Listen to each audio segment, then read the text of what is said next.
Okay, let me start off by saying I really liked The Last of Us. It was a solid show, the execution of the story was on point, and the actors brought their A game with these characters. I understand that those that played the game or watched walkthroughs of the game have certain issues with the live-action adaptation, whether that be them omitting parts of the game or the show expanding too much on characters that they think are irrelevant to the plot of the story. To each their own. With that said, I too have my issues with the show. If I didn't, I wouldn't be making this video. While I did like the show, I do have issues with certain parts of it and with certain characters, which brings me to the reason for this video, Marlene. I love Marlene's character. She is the epitome of what a girl boss is. Near the end of episode 1, Marlene's plans did not go as expected, and to make matters worse, she's been shot. Anyone in this situation would retreat and regroup, but not Marlene. Instead of accepting her loss, she instead begins bargaining with Joel. We don't get that many more scenes with Marlene, but whenever she's on screen, it's clear she's in charge and always in control, even when everything around her is falling apart. Episode 1 made that very clear. Even when she had to shoot her best friend, she never lost her composure. That's why by the end of episode 6, I was annoyed by how they ended her character's story. I am aware that how Marlene exits the show is identical to the game. However, given what we've seen of Marlene's character in the show, I don't believe that her last act would be begging for her life. Instead, I think she would find a way to spite Joel for what he did. That's why I rewrote this scene. God damn you, Joel. What was the plan?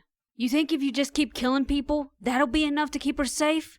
This world is broken, and we had a chance to fix it. Maybe. But it isn't for you to decide. Or you. It's not too late. We can find another doctor, and this time, she can make the choice herself.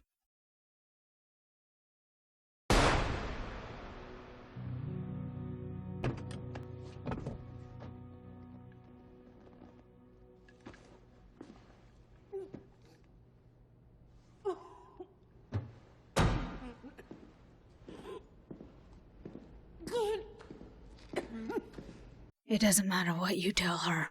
She'll never fully believe you. Maybe, but at least she'll live. For how long?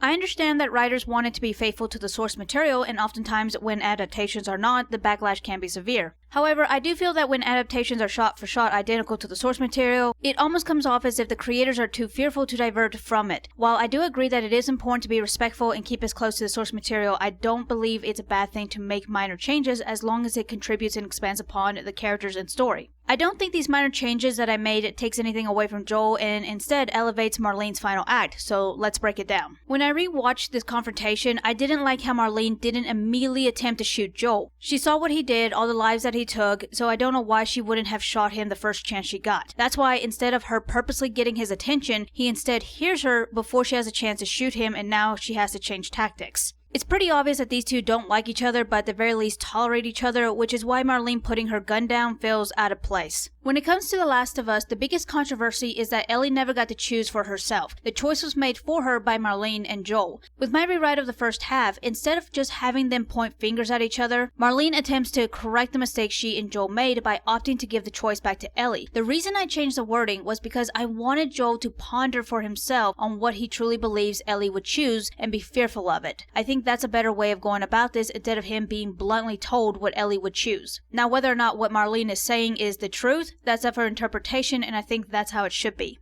As for the second half of the conversation, I would have preferred Marlene taking one final jab at Joel before she died because, like I previously said, it felt out of character for her to be begging for her life based on what we saw from her in the show. Not to mention, these characters are not very good people. We have been told that Joel has done extremely questionable things to survive in this broken world. As for Marlene, she's very willing to kill her best friend's child without any proof that the surgery could work. She also berates her subordinate. Sorry. I can do it. Kim, you don't have a fucking ear on your fucking head, could you please? With that said, I don't think there's any harm showing them being assholes to each other, especially since it doesn't take away any of the brutality out of the scene. Joel is still killing an unarmed woman and Marlene is still the victim. She's just giving him the middle finger on her way out. Well, that's the end of my rewrite. Let me know what you guys think. Which version did you like? The game, the show, my rewrite? Thanks for watching and like and subscribe!